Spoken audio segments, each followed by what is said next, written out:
ఒకటండి. ఆల్రెడీ గత 5 సంవత్సరాల కాలంలో పోసాని గాని, ఆర్‌జీవీ గాని, శ్రీరెడ్డి గాని, లేకుంటే వైఎస్ఆర్‌సీపీ సోషల్ మీడియా భార్గవరెడ్డి లాంటి వాళ్ళు గాని, అలానే వర రవీందర్ రెడ్డి గాని, రాజశేఖర్ రెడ్డి గాని ఇలాగ ఒక్కళ్ళేంటి మొత్తం వాళ్ళ ఇష్టానుసారంగా చట్టాలకి మేము అతీతులము. మాకు ఈ దేశంలో ఉన్న చట్టాలు మాకు అప్లై కాదు.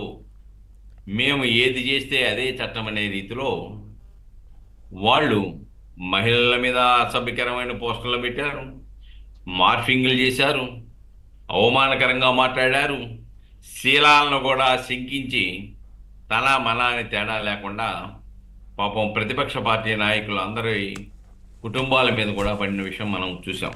అవును.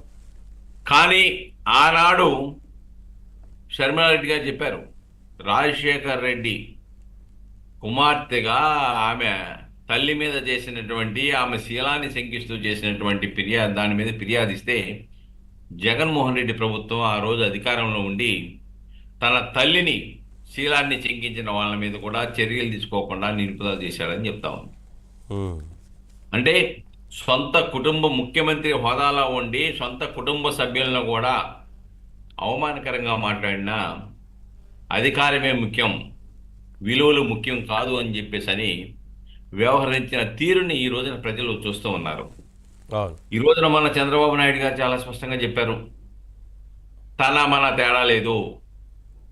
ఎవరైనా కానీ మహిళల మీద కానీ లేకుంటే అసభ్యకర పోస్టులు పెడితే చట్ట ప్రకారం చర్యలు తీసుకుంటామని బహిరంగంగానే తెలియజేసిన విషయాన్ని మనం పరిగణలో తీసుకోవాలి. అవును.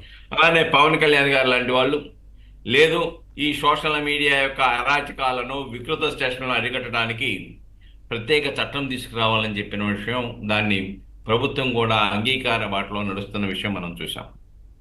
రెండోది, వీళ్ళు ఎంతకన్నా ఏంటంటే వాళ్ళు చెప్తుంది పౌర హక్కులు హరించిపోతున్నాయంట, ఆ, పోలీసులు ప్రభుత్వానికి క్రియాశీల కార్యకర్తలుగా పనిచేస్తున్నారట, కాబట్టి అక్రమ అరెస్టులు, పౌర హక్కులు, చట్ట వ్యతిరేక విధానాలు, రాజ్యాంగ హక్కులు గత 5 ఉల్లంఘించబడుతున్నాయి. సంవత్సరాలు ఇవి గుర్తుకు రాలేదా?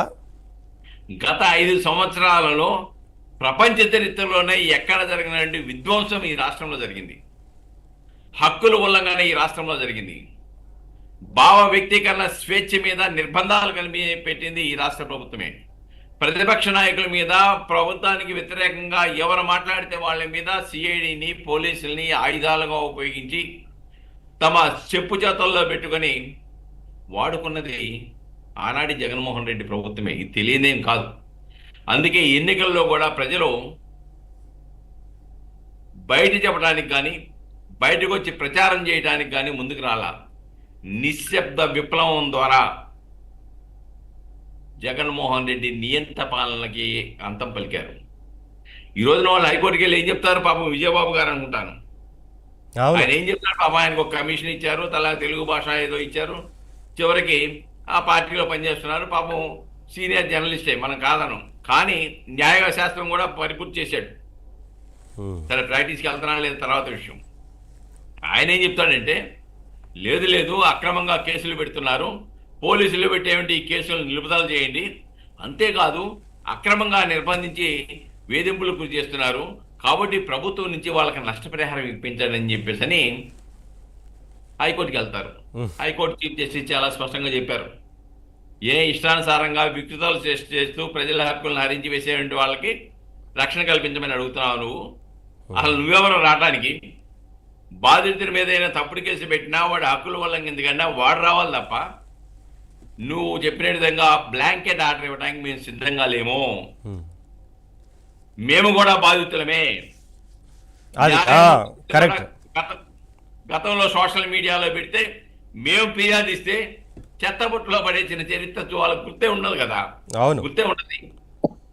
అవన్నీ ప్రస్తావించి ఆ పిటిషన్లో ఎటువంటి ఆదేశాలు ఇవ్వకుండా పక్కన పెట్టిన విషయాలు మనం చూడలేం. ఇంకోటి కూడా వెళ్ళాడు, భార్గవరెడ్డి అనుకుంటా, భార్గవరెడ్డో రవీంద్రారెడ్డో హైకోర్టుకి వెళ్ళారు.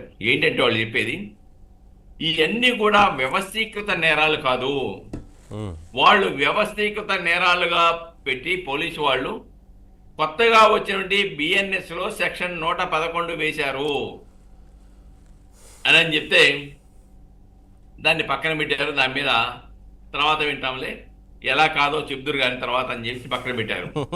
Yes, అంత దీంట్లో అంత ఏంటంటే అంత అత్యవసరం కాదనేది. కాదని వ్యవస్థీకృత నేరాలు అంటే ఇక నేరమే ప్రవృత్తిగా, నేరాలు చేయటమే ఆనవాయితీగా చేసినటువంటి కేసులలో మినిమం 5 సంవత్సరాల నుంచి జీవిత ఖైదు విధించవచ్చు. దాంట్లో 5 లక్షల రూపాయల వరకు జరిమానా విధించవచ్చు. వీళ్ళు వాదన చేసే 41 నోటీస్ అనేది పక్కకి వెళ్ళిపోద్ది అనే భయంతో, చాలా ప్రమాదకరమైన సెక్షన్ కాబట్టి దాన్ని తొలగించమని ఏదో న్యాయస్థానాన్ని ఆశ్రయించారు. చట్ట ప్రకారంగా వాళ్ళ వాదన వాళ్ళు చెప్పుకోవడానికి మనమే అభ్యంతరం లేదు. రెండోది, ఇక్కడ 41A నోటీసు నుంచి జగన్మోహన్ రెడ్డి గారి నోటి నుంచి మనం మీడియాలో, ఏబిఎన్లో అనేక సార్లు మనం చర్చించుకున్నాం. అవును. Arnesh Kumar judgement 41A notice ఇవ్వాలి అని చెప్పేసని ఆ రోజు దాన్ని పెడచెవిన పెట్టాడు. దున్నపోతు మీద వర్షం కురిసిన సామెతలాగా మన గోడలు దూకటమేగా, గోడలు దూకి అరెస్టులు చేయడమే. ఇంకా ఇవన్నీ ఎక్కడ పట్టించుకున్నారు? అరెస్ట్ చేసేటప్పుడు కూడా వాళ్ళని చిన్న నేరమైనా కానీ అంతర్జాతీయ తీవ్రవాదులను అరెస్ట్ చేసే విధంగా ఒక భయానక వాతావరణాన్ని సృష్టించి, అచ్చెన్నాయుడా లేకుంటే అయ్యన్న పాత్రుడా లేకపోతే పట్టాభా లేకపోతే చంద్రబాబు నాయుడా, ఎవరిని ఒక భయానక వాతావరణాన్ని సృష్టించి అరెస్ట్ చేశారు కదా. రెండోది, ఇక్కడ వీళ్ళు చెప్తూ ఉన్నారండి 41A నోటీస్ ఇవ్వాలని. అర్నేష్ కుమార్ జడ్జిమెంట్లో ఇంకో విషయం కూడా ఉందండి. దాంట్లో ఉన్న అంశం ఏంటంటే, హ్యాబిచువల్ అఫెండర్స్కి 41A నోటీస్ ఇవ్వాలా. ఏదో 1-2 నేరాలు తెలుసో తెలియకో చేస్తే అటువంటి వారి పట్ల రొటీన్ మేనర్లో అరెస్ట్ చేయకుండా చేయొద్దని అంత తప్ప, రొటీన్ మేనర్లో హ్యాబిచువల్ అఫెండర్ లాగా అదే పనిగా పెట్టుకొని అదే నేరానికి తరచు మార్చబడి అనేక నేరాలు కనుక ఉంటే ఆ విషయాన్ని చెక్ లిస్టులో పెట్టి మేజిస్ట్రేట్ ముందు పెట్టి రిమాండ్ ఇమ్మని కోరవచ్చు. దాని ప్రకారం మేజిస్ట్రేట్ రిమాండ్ ఇవ్వచ్చు. ఈ విషయాన్ని పక్కన పెట్టేస్తా ఉన్నారు. పాపం పొన్నవోలు సుధాకర్ రెడ్డి లాంటి వాళ్ళు పాపం హైకోర్టు మందలించిన వ్యక్తి ఆయన కూడా హక్కుల గురించి ఇప్పుడు చెప్తూ ఉన్నాడు.